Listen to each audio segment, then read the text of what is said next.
Let me first introduce myself, okay?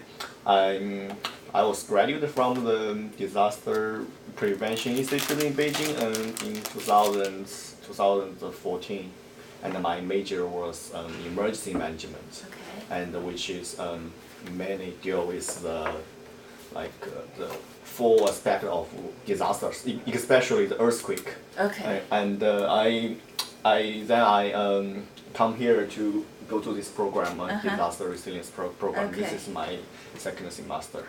Great, wonderful.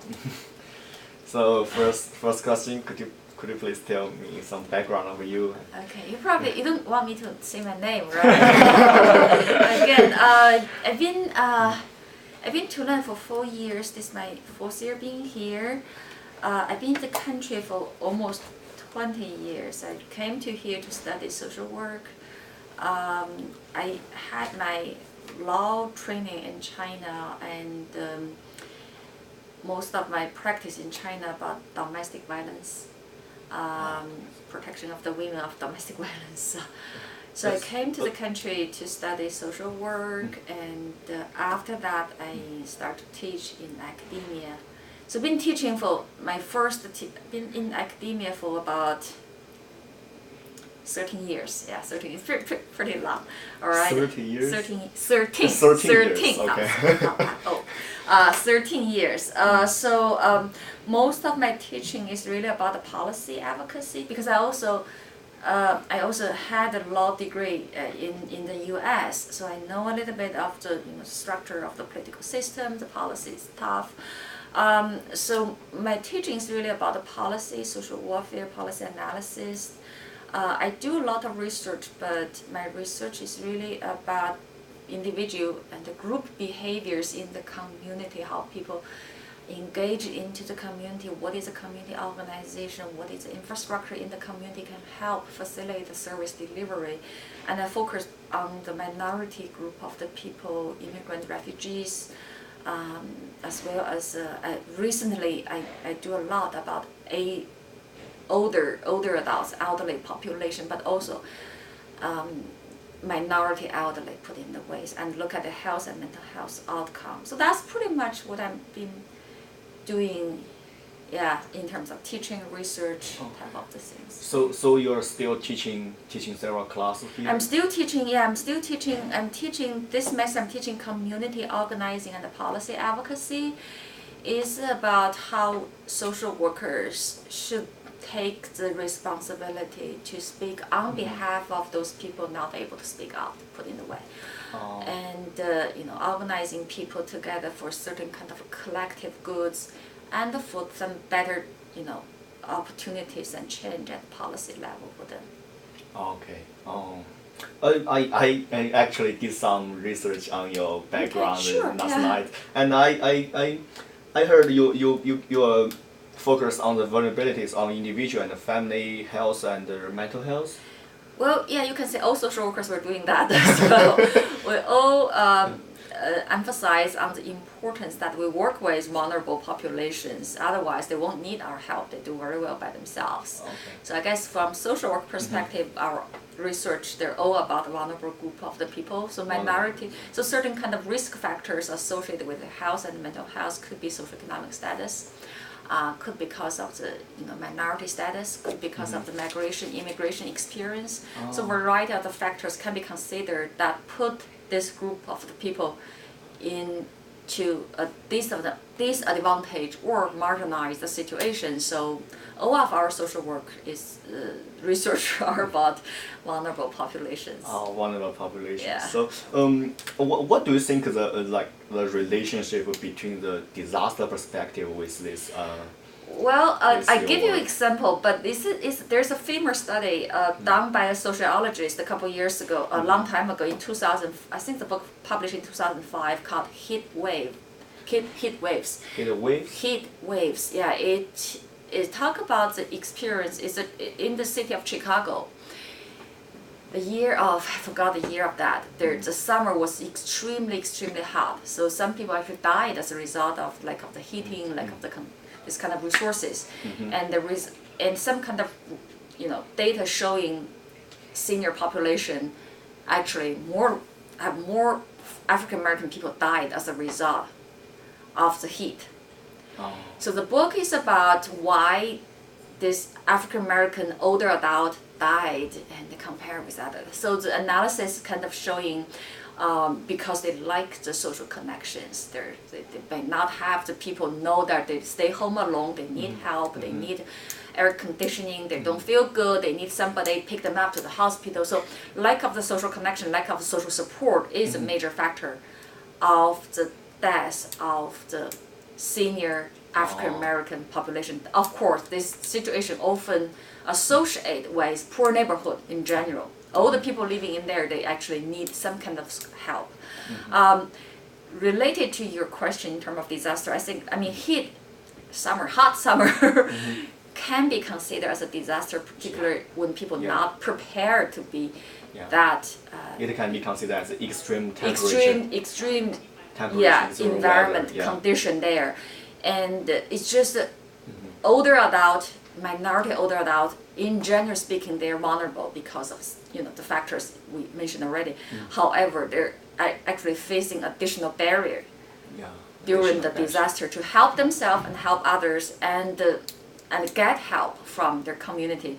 So I think they face additional limitations and danger and risk of being hurt as a result of the disaster. I think there's a strong connection between the disaster and their disadvantaged situation.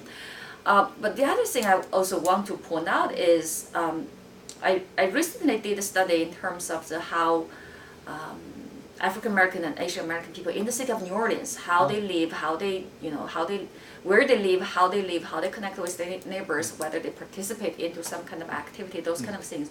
And many of them talk about the experience of Katrina.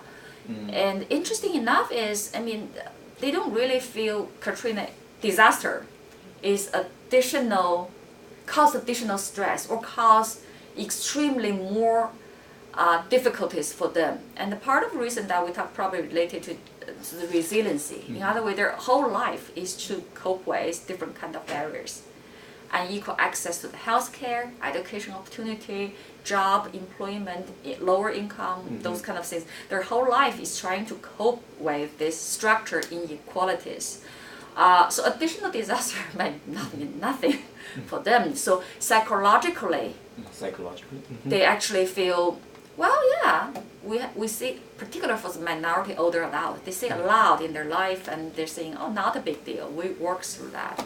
So I also feel disaster is another opportunity that vulnerable group of people demonstrate their capacity and resiliency in many ways. So that could be interesting aspect. I mean, this is really research perspective, but however, for practice perspective and policy perspective, we might also want to say, even they are resilient, it doesn't mean we don't do anything to help them during the disaster. So that put in the way. So I guess my argument is the first layer is yes, disaster make them more vulnerable. Second is disaster also help them to demonstrate their resiliency. I don't know whether you watched the video called a village called Vasily, is talk about New Orleans East, that's a Vietnamese community. After disaster, they actually demonstrate much strong capacities of community organizing, helping themselves and preserving their home in the New Orleans. So it's really a wonderful example that probably can demonstrate this capacity. So you also your work is also related to help people to recover, to help them. I'm not helping them. I'm just saying I do research with them, and so I don't really do practice directly, but I do research with them and I understand their struggle, their life, and their strengths. Yeah, their psychology issues. They have their mental health issues. I mean, for Asian Americans and African American, I used to work with Latinos, but not right now. The New Orleans, because of the size of the Latino population, is still elderly Latino population is still kind of small. Well, I work with them to do my research, and I feel they have different.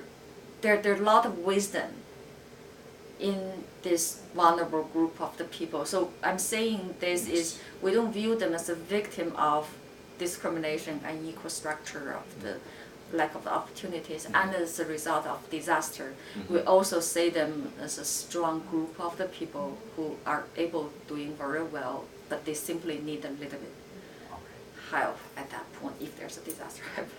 Okay, so in other words, your work is strongly related to disaster? No, not disaster, it's a community. I work with community, yeah. Community based, okay. And another question, what are the challenges you're facing right now or you faced in the past, and how you deal with it? You mean my work or something? Yeah, everything, like everything you think is can be considered as a challenge. Mostly work, yeah. Challenge. Yeah. Well, of course, generally speaking, the whole higher education, there's a challenge for the whole higher education in the country, increasing tuition, I mean, the students, faculty, racial things, lack of resources is facing by every single universities. And for social work education, we're trying to recruit highly qualified students can represent a large variety of the diversity, put in a way. Primary reason is we work with the group of the people who diverse a lot, and so we also need to have a profession, a group of professionals who actually can work with them very well. I guess the challenge, not really much. Yes, hard to tell. No, I mean, there's always challenge in your teaching, in your research, in your, as well as my family life. I mean, I have 2 little kids, you saw it, and I have aging parents, and you know, I have to try to do everything. Meanwhile, and there's my job thing. So the work-life balance might be one thing that is really not really concern me, but it might be pretty much common for many faculties here and outside of that. And in the job, I do concern is in terms of the quality of the next generation of the social work, in terms of the diversity issue, how much, to what extent they understand diversity, they can challenge status quo and improve the really the service delivery, as well as a policy that addressing the unequal distribution. This is historical issue, it's not really what we see today, it's been here for a long time. And we see this kind of the progress. Yes, we do see the improvement of increasing awareness of diversity, respect diversity, but how we're able to do better, we still have a lot of challenge to do research and to have that kind of things better understand. But we see this kind of small steps in progress over the years, and you know, this kind of little success things sometimes upset you a little bit, because you hope that you can have all these kind of things addressed, maybe not tomorrow, but probably next year. But all the things happened is need a lot of effort, so the process might be longer, and also this kind of small progress accumulated together probably eventually can lead to, you know, really change the structure issue that.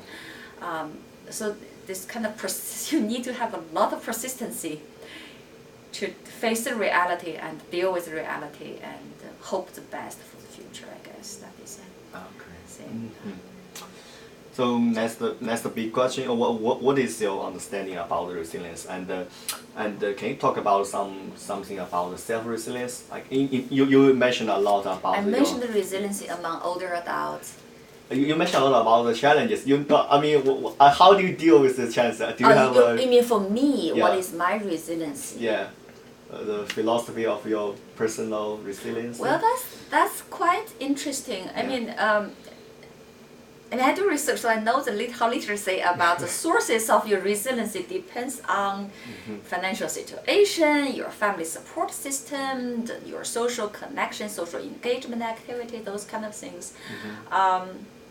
You know, when I really think about my work and all these kind of things, I do feel this kind of the collective effort is very important. That means you need to have people who share the similar concerns, values, philosophies, those kind of things on the social issues, and talk to them.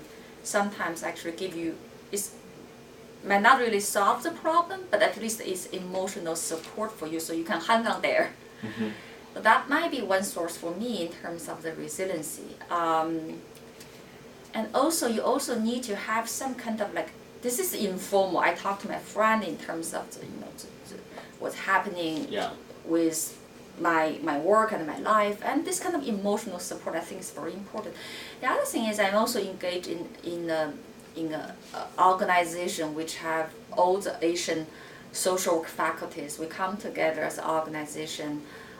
This kind of, once you have it, and we actually meet every year at CSW, Council for Social Work Education. They have annual conference for that. And we actually meet every year. That is a place you get a lot of the mentoring, a lot of support, a lot of the different opinion, and also the interaction with your peers is a way that help you to think about broader issues that we're facing. So you don't have to stick to this kind of teeny tiny difficulties in your life. You can see, well, if somebody live much worse than me. So I do feel, I mean, resiliency depends on a lot of things, and I always talk to my friends saying shopping therapy is best approach.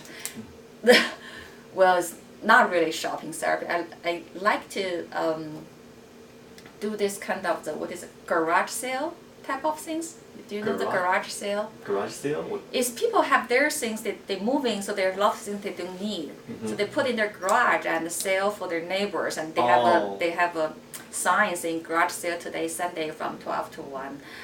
Well, I mean, in terms of price, it's nothing, but you see a lot of teeny tiny things as they collect some, different stones from different parts, and there's toys, and it's an opportunity you're able to know your neighbors, because they will tell, when you ask the price of the toy, and your neighbor will show you how to play, how the kids play, and what the kids can learn, those kind of things. It's a nice conversation. So I guess once you're really being out and can have this kind of social interaction and the connections, and also walk around in your neighborhood, and we don't really see a lot of garage sale, but in my current neighborhood, but basically there's some kind of things I like to do, and hopefully someday I think I can pick up an antique and pay $10 for an antique. It's very popular in China. It's very popular in China. Yeah, I saw a lot of these garage sales. Right, I'm hoping to get some kind of antique, pick up antique, but by and large I think it's a way to just give you some kind of rejuvenate yourself a little bit, and feels relaxed and talk to people, know other person's life, and be happy being for 30 minutes. So that's it's a way of coping as well. Well, still again, I do feel being connected with people is very important for. I mean, they might not help you directly, saying, I'm poorly of teaching this class, but they might not help you directly, but they're offering the support you need, the emotional support, so you are able to, mobilize your own capacity, because you got all the training you need, so they're able to mobilize your own capacity and doing things and get things done there. So I think that's maybe the most important part. So you mentioned one of your ways for the self-resilience is like emotional support. I mean, and it's hard to say it's emotional support. I mean, it's not about I cried and somebody said, "Oh, you will be fine." It's not really about that. It's just being in academia sometimes is really a lonely experience, because you do the research, you might be the only one doing the research. You teach in the class, you're the only teachers, instructors that, and students oftentimes challenging you and learning from you, and you're also learning from them. So you pretty much you do all these kind of things by yourself. But once you're able to communicate with other people, one is, of course, they will give you some kind of advice. Their life experience might be quite similar to what you have, and so it's not like, it's hard to say it's emotional support. People saying comfort you. Oh, don't worry. This doesn't help. Just sharing the feelings. Just share the feeling, share the experience, and you would feel you're not really by yourself. You're not really alone. this is pretty common in academia, in all this kind of middle age, have a family, have a career as well, women's life. So it's really common. And also as an immigrant, I also have another challenge in many different ways. But if you talk to similar immigrant female social work faculties in this country, very similar experience. It's just a different degree of, whether you feel really emotional upset about certain kind of things, discrimination that you experience. This is about level of degree, but it's not really you by yourself. So you could get this kind of support by knowing, simply knowing. It's not really about you, that you cannot really deliver those kind of things on time. You cannot really be a good mom and be a good teacher at the same time. It's pretty common experience for personal and professional development. So once you get to that point, I think, well, yes, hang on there, you'll be fine. I'm telling myself. I don't need somebody to tell me that, but I'm telling myself this is going to be fine. I understand. Yeah, I like hang out with my friends, sharing my experience and feelings. It helps a lot. It helps a lot. Yeah. Yeah. If I have some frustrations. Exactly. Yeah. Yeah. Some distress. You just simply need to talk. Yeah. But I guess this depends on personality. Some people might not like to talk much, and then they got to figure out the best way for them. But we're teachers. Talking is my strength. Talking is your thing, yes, definitely. So I like to talk. So the second, you mentioned Asian organizations. They have the annual conference. Can you elaborate that? What is that? That is called Asian Pacific Islander Social Worker Education. What's that? API, Social Worker Education. API, Social Work Educators Association is a group of the people we have. It's not we have the conference every year. It's the social work has the education. CSWE has an annual conference each year. We all go there and simply get together, and we do a lot of things together, such as doing international. We organize international conference. We do training. We work with colleagues in Asian countries, different Asian countries and Pacific Islands. And we also have mentoring. We're trying to nurture the next generation. I mean, I've been in academia for over 10 years, and there's some just new person coming into the academia. They want to know. They're either doctoral students, postdoc, junior faculty, and they want to know, such as how to find a job, how to get tenure, how to get paper published. So there's a lot of things going on, and so that's we see the generational faculty members that participate into the process, and for me, I received a lot of support in my early career, and I still need that now, but I also want to offer any kind of help I can offer for the younger generation as well. We don't see we didn't see a lot of Asian students in the past, but we see the growing number of them coming into the field. So we want to do something that can also help them. This kind of structural discrimination academia is not the exception. So they all face certain kind of barrier in their professional development, and we have, this kind of organizational activities might be able to offer kind of informal and formal help for them. That is the things we're doing there. Okay. And the next question, since you are teaching right now, and what is the most important things in your mind, like being a teacher? Well, I'm teaching graduate level courses, so they're not so very young.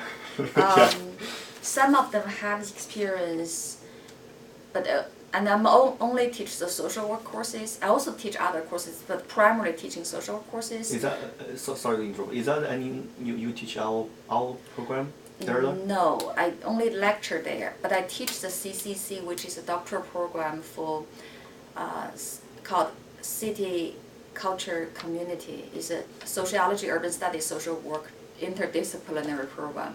I also teach in aging program as well, but they are interdisciplinary, so students quite be have different orientation there. But I primarily teach social work students. That means they have the commitment